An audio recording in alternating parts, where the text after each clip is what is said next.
What's up, COYOTE back, and welcome back to another video. Today we'll be carrying on with the COYOTE Reviews Series as we are reviewing Sea of Solitude. Now before we jump straight into it, all gameplay was captured on PC, and don't worry about spoilers as this one will be spoiler free. Now without further ado, let's just jump straight into the review.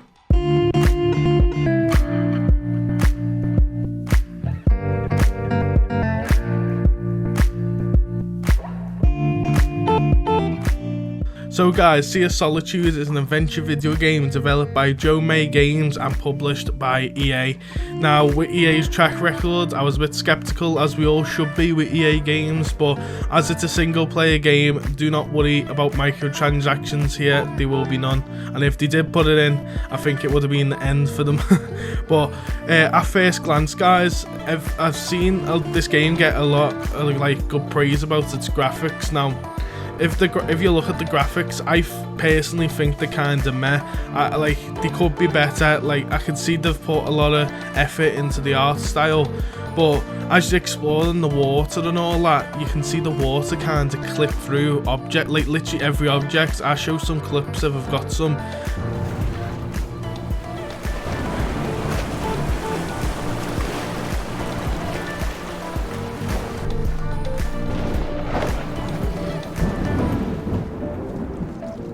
I don't know if they've done this on purpose, but I can't see why they would do it on purpose, you know what I mean? But you can kind of see past that if the gameplay is good and if the story's done. Now it has a promising start, and before we continue this video, I just want to let you know that it touches on some very deep, dark meanings that you can actually experience in life. Now obviously it's a spoiler free review, so I'm not gonna say any of this, but just a little warning if you are looking into this game, it is really dark.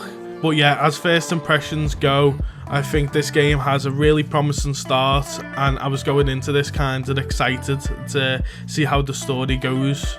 But with that all being said, let's just jump straight into the gameplay.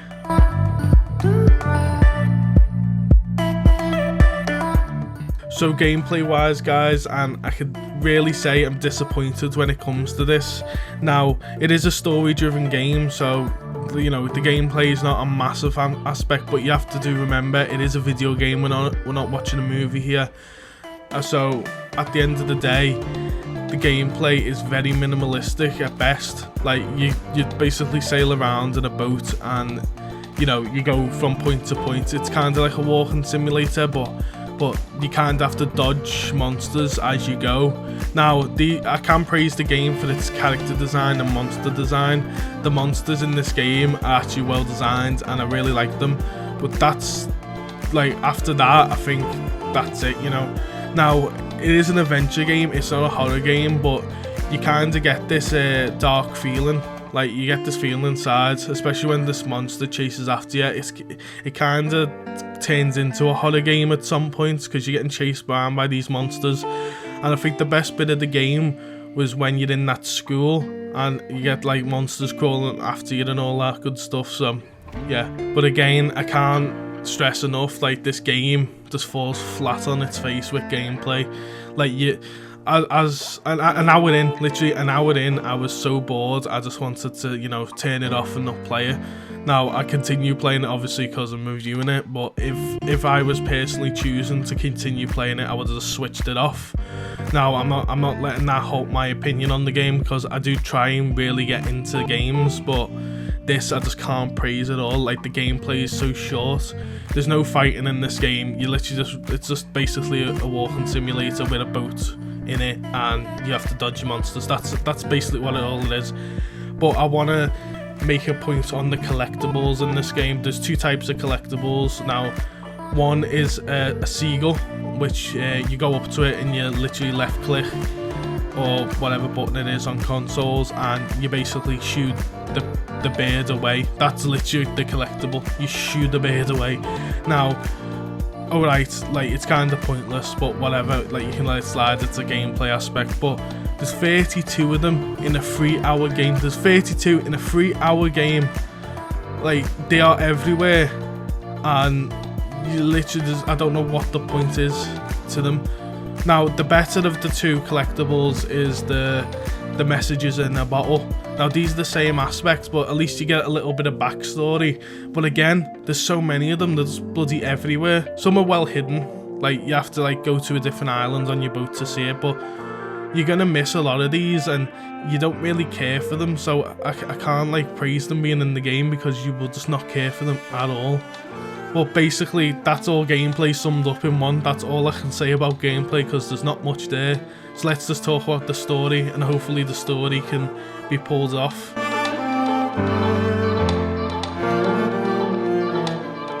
Now let's talk about story, guys. Now we can kind of let the gameplay slide if the story's good because it is a story driven game, but I can say the story, it has a good meaning. Like the meaning of the story is really good, and I'm glad that they're tackling this dark aspect. You know, they're not pussyfooting it around. They're actually attacking like, you know, something that's a big problem in society, and that I can praise.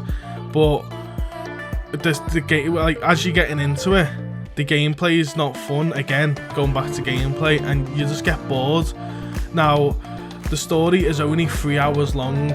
Now 3 hours is literally like some movies are longer than this, so I think they've just designed this game just to promote us like, you know, a meaning of like depression and, you know, the dark sides of life. But at the end of the day, it is a video game, and it just doesn't hold up. Now bear in mind, it is 3 hours long, and they've priced this game at, you ready for this? They've priced this game at £18. £18. Now I know it's EA, we could expect this from EA, but I think a 3 hour game at £18 is absolutely disgraceful, no matter what meaning it is. And even if it's the best game ever, like it's so like poor. Like you get so many people buying it if it's cheaper. But I personally, I got this off EA Access or EA Play. I think they've changed the name to EA Play. Now, I think that this is the only reason why people have played this game. Now, because you just buy it, say like you buy EA Access for like a popular game, and you just see this game and you think, oh, it looks fun for a little bit, let's just play it. Now I think that's the only reason why people have bought this game, or it's getting talked about. So if you are picking this game up, I wouldn't recommend paying £18. You're going to be truly disappointed. I wouldn't even pay a £5 for it, if I'm honest with you. But you are going to be disappointed. Now if you are getting this game, and if you've already got EA Play, maybe it's worth playing, but you're better off just like literally just fucking watching the cutscenes on YouTube or something, if I'm honest with you guys. I wouldn't recommend this game at all. But that being said, let's just get on to the final verdict.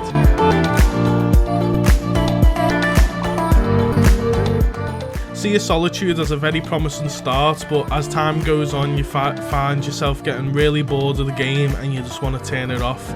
Now, the gameplay is not good at all. The story is semi-decent and it has got a good meaning, but I can't recommend this game, guys, due to the fact that it's £18 and it's only a 3 hour experience, and it's not even a good experience at best.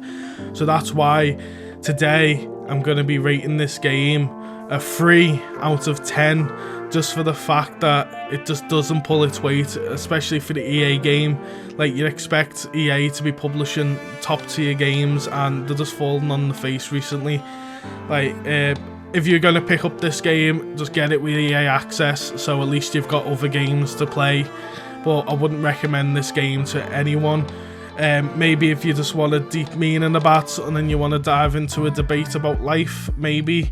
But I couldn't see this, you know, getting the praise it desires. Now I'm seeing on Steam and all that, like I'm looking at some reviews now, some people have rated this a 9 out of 10, and like Steam, official Steam has rated it 9 out of 10, and I don't know what fucking crack they've been smoking when they rated this a 9 out of 10. But I just don't get it. Like, the gameplay is not good and the story is too short to dive into. Now, it has got some fun points in it. That's why I'm giving it a 3 out of 10. That you can enjoy yourself for like 10 minutes, but you're putting £18 into a 3 hour game. You need to love it all the way through. Now, I don't know if this is going to cause some backlash, but as I said, it's COYOTE Reviews. It is my opinion, but at the end of the day, that's my opinion, and if you guys have got it already, I would love to hear your opinions down below on the game, because it actually has a lot of praise. But for me personally, I just don't think it cuts it. But anyway guys, I hope you've enjoyed today's video. It's been like a little ramble rant. It's like something different than I normally do, but I hope you've enjoyed it nonetheless. Now if you have enjoyed today's video, why not consider leaving a like down below, as it really helps out the channel. Like, you don't know how much it actually means to me. It just gives me the motivation to carry on with this. I know I say this every video, but truly guys, even if it's just one like, it gives me so much motivation. And even if I just see my views go up, like, it just makes me happy to promote more videos. Now I think my next video is going to be Donut County, like a review on that, but I've also got Metro Exodus in the works. I don't know if you guys want to see that, but if you do want to see that, make sure you leave it in the description below, not the description, in the comments down below. But other than that guys, I hope to see you on my next videos. Peace.